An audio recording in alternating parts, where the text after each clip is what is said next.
The Strangford expedition is intended for mature audiences and may contain material that some people find disturbing. Please see the episode description for content warnings and listen with care.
After descending the icy steps into the crevasse, the crew of the Fang has found themselves at the maw of twisting ice caves. It's very quiet down here, apart from the groan of the ice walls and the tinkle of glass.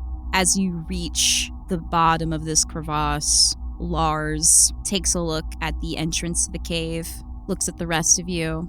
Well then, shall we set out? Lead the way. He ruffles Wolfgang's coat and starts heading into the ice caves. And you see the rest of this rescue party, Tucalito, Dr. Delanvier, First Mate Redwell, perhaps a little reluctantly on his part, start filtering in and following behind Lars, leaving the three of you at the entrance to the cave. I'll pull up beside Ravi. It's amazing where we end up following the captain, huh? That is certainly one way to put it. I never expected this far, though. Maeve, do you mind if I inquire, how far did you come from this? Like, where's your starting place? This, I suppose you could say very far in terms of how long I've been traveling. It's not such a good story. I was wondering, actually, for you, why... Forgive me for saying so. You do not seem that equipped to be here, and I worry about you. What is bringing you here? Well, I was extremely riveted by the captain, and I wanted to build a portfolio, and look where we are. Very interesting backdrop, adventures, stories to tell. Life was a little boring before this. I think I have too much adventure now. Yes. How do you feel with danger? Do you have people you need to go home to? Don't we all? Maeve looks down. Oh, sorry.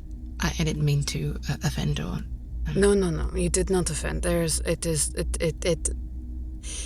is my fault. It is my... I know. Do you have any riveting stories of epic tales of heroism that I should be feeling envious of? In my experience, heroes do not last very long. It is those who put in the work, who sweat the labor, who do not seek glory. They are the ones that make the world run. Heroes look pretty for a moment, but they are a flame that burns too quickly. I was from the small port of Akureyri, and I met many men who wanted to be heroes sailing out of there. Those that returned rarely left again. So, my advice, boy, is to put one foot in front of the other and keep walking forward. Sometimes that is all you can do. I will keep that in mind.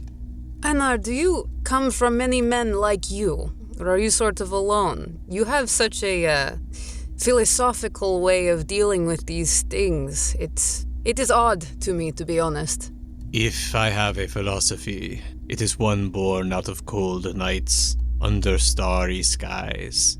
It is not a thinking man's philosophy, but a working man's one. It is a philosophy that keeps you as safe as you can be in the most dangerous situations. Hardly a philosophy. But yes, I come from a long line of people like this, all the way back to Viking times. We are the ones who left the mainland, sailed off for adventure, and instead found the ocean and the ice and the stars. Did you ever have children? I have been at sea so long that if I have children, I have never met them. It is not a life that leads to a lot of romance. You are perhaps lucky to not know them. That sounds like you have a tale to tell. I've been thinking a lot about why I've come out here since I went out with the doctor and I tried to save him. I guess I do want someone to know, in case something happens to me and one of you can get out. It is not quite right to say I have a family.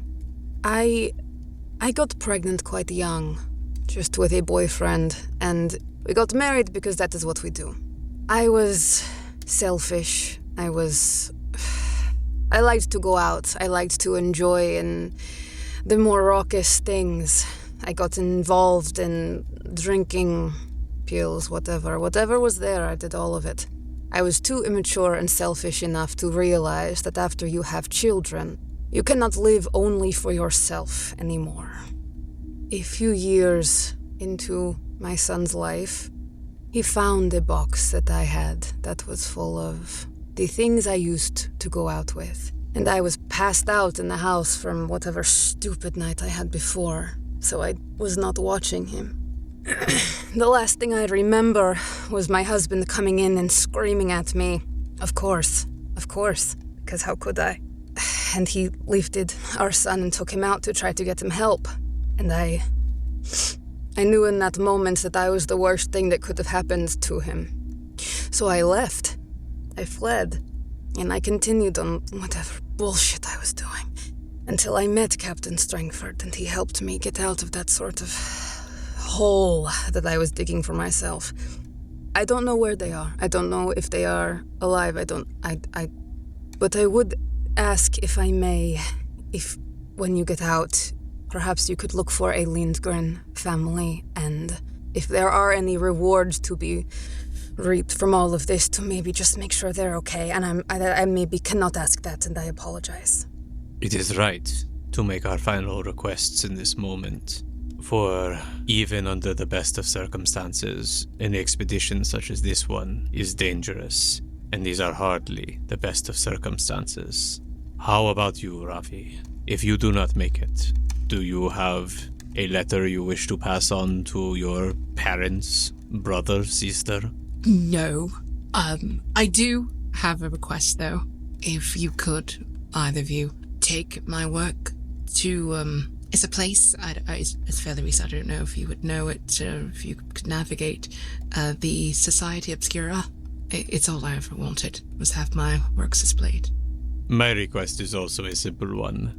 Do not let me be buried under the ice. If I die, I want to lay under the stars. I think we can do that. But enough talk of death. We should keep moving forward.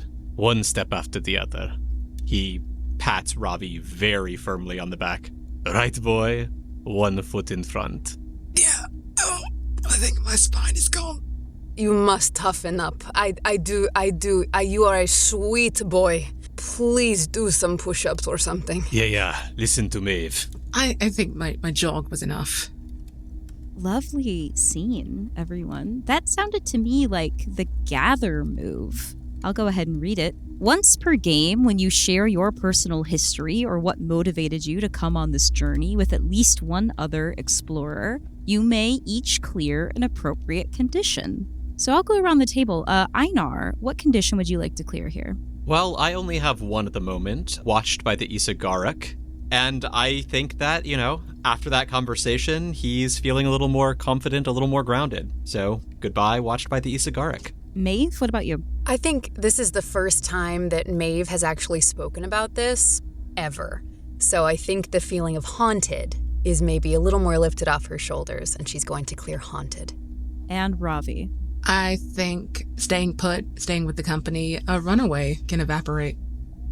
As your little trio plus Wolfgang make your way through these ice caves, you've never quite been able to see the rest of the rescue party in front of you. You've just heard their footsteps. They always seem to be just right out of sight, like just going around a turn as you come upon it. It's hard to tell, especially underground, exactly how long you are walking. But at a fork in the cave, Wolfgang pads past you towards the fork and starts sniffing and licking at a figure that looks to be hunched over, kind of crouched, maybe, like he's inspecting something. And as you draw closer to this figure, you recognize him to be the frozen, very dead body of Lars Hegeland. How long have we been away from them? That does not... I look around him. I want to see how he has died. What has happened to him? Ooh, okay. This sounds like a find clues with reason. Ooh, I think I'm actually going to put this at disadvantage because of bad luck. 100%. 6. Maeve, as you circle this body to inspect it, you notice that Lars is hunched over on the ground and he is clutching at his stomach. And you notice a knife stuck in his gut. Paint the scene. How do you know that this knife belonged to Captain Strangford? So the first thing that's obvious about this knife is that it is a sailor's knife with a blade that folds out of one end and a marlin spike that folds out of the other. Maeve got it for him. And following the coattails of the most obvious answer, it was monogrammed as part of the gift.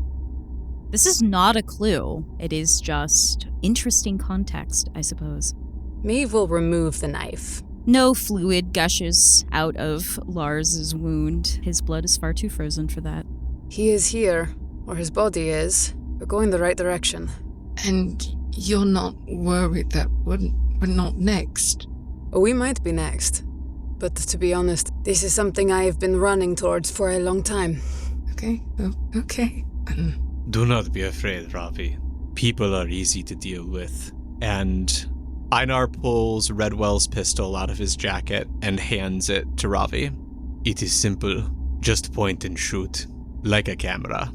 I don't think the same principle applies, but I will try to, and just puts it in his sea bag. Stick close to us. We can help you. Ravi, please add Redwell's pistol to your sea bag. Can I add Strangford's knife to my sea bag? Yeah, sure, why not? Nice.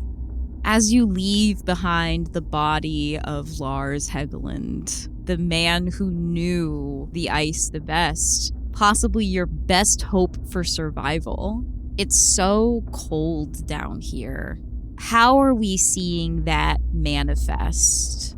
Maeve has started to limp, and if you could see under her boots, you would see all of her toes have blackened, but the left foot is about halfway gone and black, as well as the tip of her nose. Despite his best efforts to hide it, Einar's breath has grown ragged and sharp, and while he may muffle the noise, you can see it in the mist that comes out of his mouth every time he breathes out. The clouds are just a little too small, a little too rapid. Despite his youth, Ravi is getting slower and slower from the physical exertion and the emotional standpoint that he could possibly be walking towards his death. More energy is being wasted through crying. What are you all doing as you make your way through these caves? Captain, I'm not being too loud, but I'm testing a little. His knife was just here. I want to see if I can hear anything. Find clues with presence. Is it disadvantage because I'm bad luck? Yeah, I think so. Okay. Okay. 7. Einar, I feel like your whole crew is trying to stay a little close together, but I like the notion that we were at a kind of like fork in the road and you've gone to investigate a little bit of the fork up to a point before going back to report to the rest of your group. So what are you doing down here? Einar is taking a sneaky moment to pull his flask out of his pocket and warm his bones a little bit while the other two are investigating whatever they're investigating. All right, as Einar steals away to try to find some liquid courage and Maeve is calling out down an ice tunnel, Ravi, what are you doing? Between sniffles, Ravi is crouched low, kind of like slightly above Wolfgang, and is gonna fiddle out his telescope, the kid-sized one, to look ahead, not for the captain, but for any danger in general. I love that. Find clues with reason, please. And because you are invoking your toy telescope, you may take this roll with advantage, which is good because I'm probably going to put it at disadvantage because you are Mother's baby boy and you are invoking a child's toy in this moment. So that is a flat roll. All right.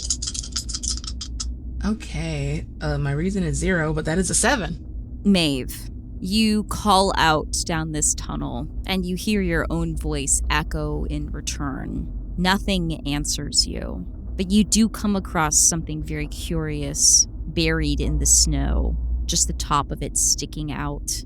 It is a sealed bottle of brandy with a note attached. The note reads, "If you find this, tell him I was right." But then you do hear something echoing down this tunnel. It sounds like a baby crying. Maeve takes a moment, a breath, and goes hobbling as fast as she can to go see what it is. You come upon a small, wriggling little bundle of cloth alone in an ice tunnel. She doesn't rush to pick it up.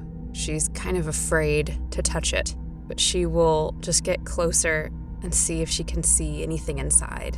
Maeve, you pull aside this cloth and you see tenderly wrapped in a blanket, swaddled, one could say, is a bottle of laudanum.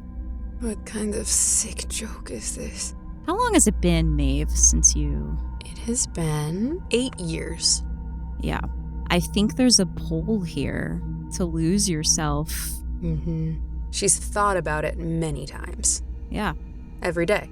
But up to this point, that's always felt that that would be too kind of a solution, and she does not deserve a kind solution. I think for anyone else, this would be a day move, but for you specifically, it's a night move to resist the pull of this laudanum. What are you afraid will happen if you fail? I am afraid that everything I've ever thought about myself is true. That voice in my head that screams at me all day is correct. And as much as I've attempted to get punishment for this, I've attempted to do the most I can to at least not have an easy time because of what I have inflicted. That at the end of the day, I am just weak, just cowardly, just worthless. Ms. Lindgren, it's worse than that, but I think the way I make this worse is quite simple. Those thoughts are just the last things that run through your brain before you simply lay down in the snow and freeze to death. This is a night move with composure. In this moment, she does take out the worn satin gloves that have been in her pocket this entire time. She keeps them wrapped around the wooden figure that she has carved, and she remembers wearing them. Those were her favorite gloves to go out on a night out. That's how she felt, like she was in a bit of luxury, like she was gonna hit the town and everyone was gonna look at her. And she hates that person. And she's going to desperately try to not see her stupid face again. Go ahead and mark the gloves and take your roll with advantage. 8? Einar, as Maeve wrestles with her inner demons and Ravi peers down a darkened cave. As you lower the flask, what are you up to? As he slips the flask back into his jacket, he hears a clink and realizes that the spyglass that he found from earlier is still in there. Well, I suppose if I've got no other ideas on how to move forward. And he pulls it out, unfolds it, and peers through it, unsure of what he will see. Find clues with sensitivity with advantage because you are invoking the spyglass. That is a 12 on the dice, -1 for 11. Ravi, pulling out your little telescope, peering into the darkness, you see something fluttering in the air, a little piece of paper floating to the ground, and lying in the snow. It looks familiar to you. It looks like a photograph. He doesn't change pace, but once they get to it, he scoops it up. It's a photograph that I think you took, Robbie, back on one of the first days on the voyage of the Fang. Notable because you're not in the photograph. You never are. You're the photographer. But you see the rest of your crew, Captain Strangford in the middle, but his face is scratched out. That is a clue. And just slowly folds it, pockets it. Has he noticed Maeve is gone and it's just him and Wolfgang, or? I think so. I think at this point you realize it right now. Maeve? You also start to smell that fresh blood on fallen snow smell, that thumping beneath your feet. Picks up the pace. I kind of want to make it a day move to try to find Maeve. You're lost in this maze-like of tunnels. Something is following you. What are you afraid is going to happen if you fail? It's gonna catch and eat me. Oh yeah, probably. Robbie, I could go of two ways. I feel like this is either a day move with composure to try to stay calm and not just like blindly run through these ice tunnels. Or I could make a case for a day move with reason to try to like exactly retrace your steps. Yeah, let's hit that composure, because it is 1 versus 0. Absolutely. I am going to be invoking Mother's baby boy. Oh, you know what? Yeah, I guess so. Yeah, because I think as you are running away, you're just hearing a little bit of the voice of your mother. That's rancid, Kim. I want you to know that. I love you too. That's a 5. Oh, Robbie. I think as you're shouting, Maeve can't hear you, so consumed as she is with her own crossroads, so to speak.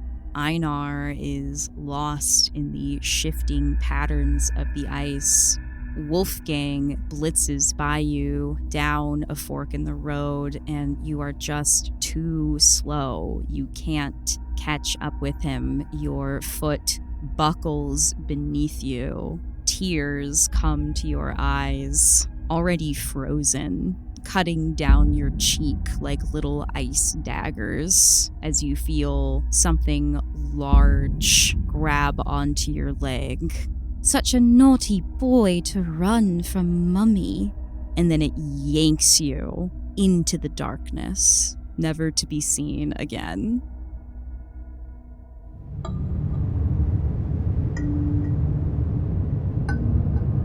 The Strangford Expedition is a Kitten Marlowe production. This episode was edited and produced by Kim Dalton and featured a theme song by Jason Myers. You can find out more about us by visiting kittenmarlowe.com, signing up for our newsletter, or following us on socials. For Discord access, exclusive cast talkbacks, TTRPG materials, and more, visit patreon.com/kittenmarlowe and join our doomed crew, the Kitten Marlowe patrons, in supporting artist-driven storytelling. Thanks for listening.